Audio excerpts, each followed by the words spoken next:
下一个阶段我们要讲对沙俄统治时期最重要的3场战争。我们来看第一场战争——拿破仑战争。拿破仑战争在沙俄的历史进程中占有非常重要的色彩。在1815年，沙俄击败了拿破仑的入侵，维护了欧洲的秩序，促进了大不列颠和平，也确立了维也纳体系。这场战争对俄罗斯非常重要，它摆脱了东方野蛮民族的那种形象，在欧洲人看来，他们确实维持了欧洲的秩序，不再属于野蛮人的行列。吃饭不用再做小孩那桌了也夹菜也敢系一个蹬筷子了俨然一副欧洲话事人的身份，今后要为欧洲的前途命运指点方向了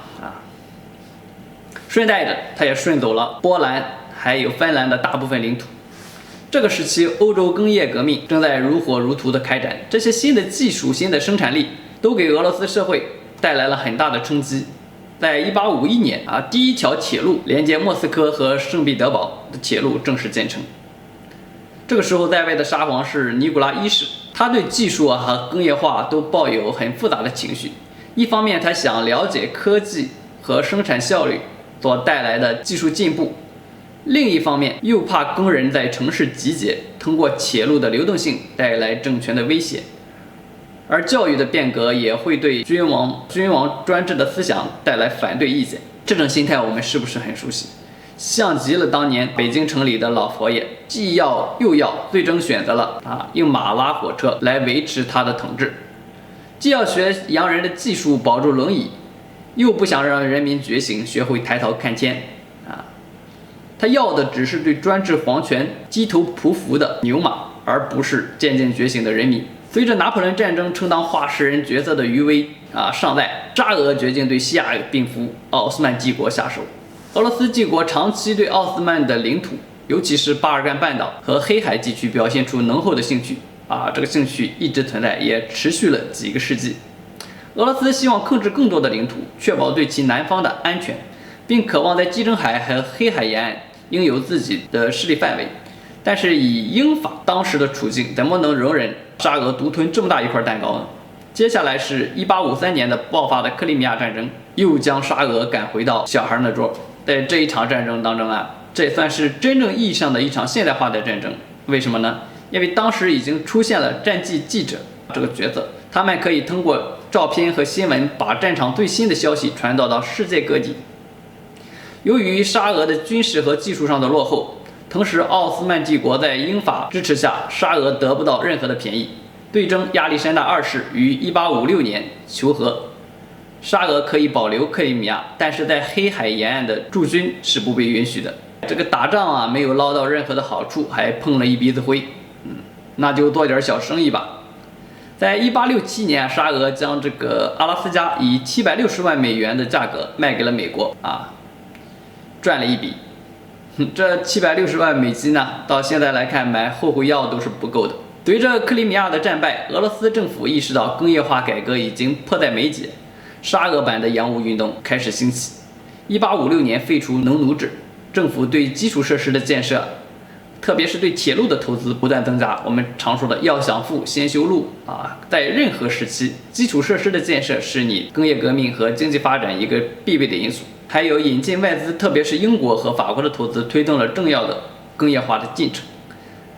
到1900年，俄罗斯大约一半的重工业为外资所持有。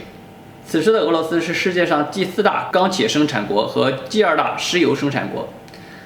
从1890年到1900年这10年的进步，超过了整整上个世纪的总和。根据剑桥经济史的统计后面我还会给一些出处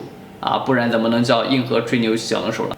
我们吹牛要有资料，要有出处的。19世纪只有圣彼得堡和莫斯科应有10万多的居民，到1910年这样的城市应有12个。从1890年到1900年这10年时间，圣彼得堡的人口增加了25万。整个俄罗斯地区受过专业训练的知识分子和工人由原来的2万人增加到了8万人。其中这些工人和知识分子里边就有列宁，有托洛斯基同时对言论的管控也有些力不从心，这都为以后10月革命的建立和布尔什维克的创造创立了条件。我们看这个时期俄罗斯的工业化有一个特点就是国家直接参与国民经济的程度比任何的西方国家都要多，自上而下的国家主导经济，这似乎是俄罗斯包括以后的苏联，现在的俄罗斯，他们刻在基因深处的烙印。在1899年，国家购买了俄罗斯近2/3的冶金产品。到20世纪初，沙俄政府还控制着70%的铁路，还有大片的矿山和油田。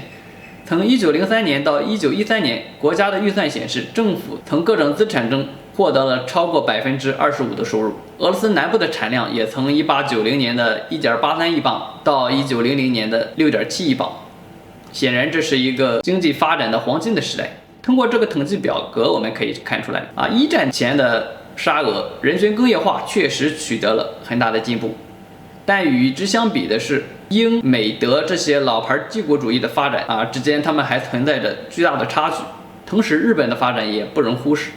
在全球工业产出的占比中，美国和德国的工业产出竟以惊人的速度在增长。通过这些数字这些表格，我们可以清晰地看到这一点。一切看来向好的方向发展，沙俄的工业化进程正以高歌猛进的速度进入了20世纪。沙俄既可以保住皇位，又可以增加社会财富的梦想，看起来不远如果有机会，还是可以回到欧洲列强那一桌曾经拳打西亚病夫奥斯曼，脚踏东亚病夫大清朝，这可是沙俄以来高光时刻但是1905年的日俄的战争马上就给沙俄的统治来了一记响亮的耳光，所以日俄战争是俄罗斯历史上一场转折性的战争。随着日本的明治维新和现代化进程的发展，日本逐渐成为了亚洲的强国，尤其是在军事和工业方面的进步，使其具备了挑战其他列强的能力日本开始寻求自己的在朝鲜半岛还有东北亚的势力范围。这包括日本跟中国的甲午海战，都是日本扩张的重要的一部分。沙俄做梦有没有想到，日本竟然不讲武德，敢偷袭。很快，在对马海战中，日本舰队就击败了俄罗斯的波罗的海舰队，并且摧毁了俄罗斯在远东的所有的海上力量。俄罗斯在太平洋的实力受到了重大的打击。沙俄在这几年裱糊匠的工作也受到了国内民众深刻的质疑。反对声浪也是此起彼伏，对体制变革的声音要求越来越高。之后虽然有了斯托雷平改革，